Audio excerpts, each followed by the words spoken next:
అలాయి బలాయి కార్యక్రమానికి ఇచ్చేసినటువంటి మన మన్య సోదరులకు అందరికీ పేరు పేరున నమస్కారాలు. అలాగే ఈ వెల్దుర్తి మండల్ శ్రీనివాస్ గారు మరియు గౌరవాధ్యక్షులు నరసింహ గారు నిన్న మాట్లాడినప్పుడు మేమేమనుకున్నామంటే వెల్దుర్తిలో పెడతామనేసరికి మా కాన్సెప్ట్ అంతే ఎట్లుండే అంటే ఏడపల్లి పెడితే బాగుండేమో అని మన కార్యదర్శి గారికి మేము ప్రపోజ్ చేసినాము. కాకపోతే మాకు ఇక్కడికి వచ్చినాక ఈ ఆహ్లాదమైన వాతావరణాన్ని చూసి సేమ్ మా గుట్టలాగానే అనిపించింది. ఇక్కడ వాతావరణం ఈ అమ్మవారిది స్పాట్ చూస్తే చాలా బాగుంది.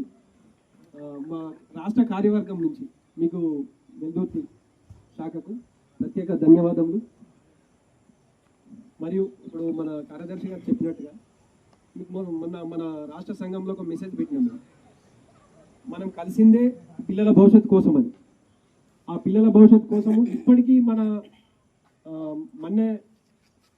నాయకులు కానీ మన సోదరులు కానీ ఎవరు ముందుకు రావట్లేదు పిల్లల భవిష్యత్తు కోసం. లాస్ట్ టైం వెంకన్న కూడా డేటా కలెక్ట్ చేసిండు, దాని విషయంలో ఎవరు ఫార్వర్డ్ కాలేదు ఇప్పటికీ.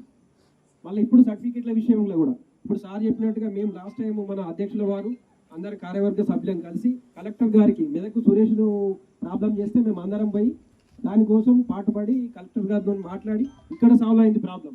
మెదక్లో సాల్వ్ అయినాక తర్వాత సేమ్ ప్రాబ్లం కామారెడ్డి జిల్లాలో ఉంది.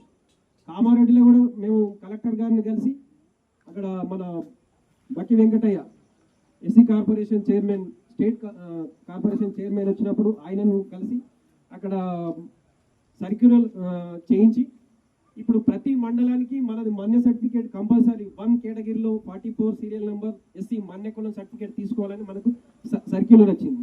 ఆ సర్క్యులర్ వచ్చి విలేజ్లలో ఎంక్వైరీ చేస్తారు. మనం అప్లై చేసింది లేకపోతే నువ్వు మన్యను కాదని అంటారు. అప్లై చేసి పెట్టాలి ఆ లోపు. నేను అందుకే రాష్ట్ర కార్యవర్గంలో నేను ఆల్రెడీ పోస్ట్ చేసిన. మీరు దయచేసి దాన్ని గమనించి పిల్లల భవిష్యత్తు కోసం మీరు ఆలోచించండి.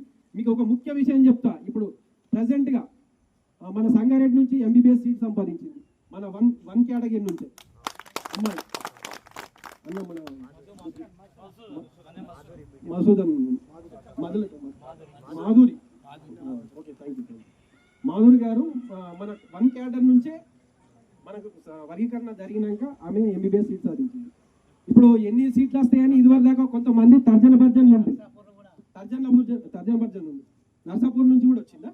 Okay, thank you. వాళ్ళకి కూడా కంగ్రాచులేషన్. అయితే సేమ్ ఇదే ప్రాబ్లము ఇప్పుడు అర్హులైంది. ఎక్కడి నుంచి? మరొక మండలం నుంచి అర్హులైనా కానీ 1 సర్టిఫికేట్ తీసుకోక ఇప్పుడు మన సీట్ రాలేదు. ఇది మైనస్. నేను చెప్పేది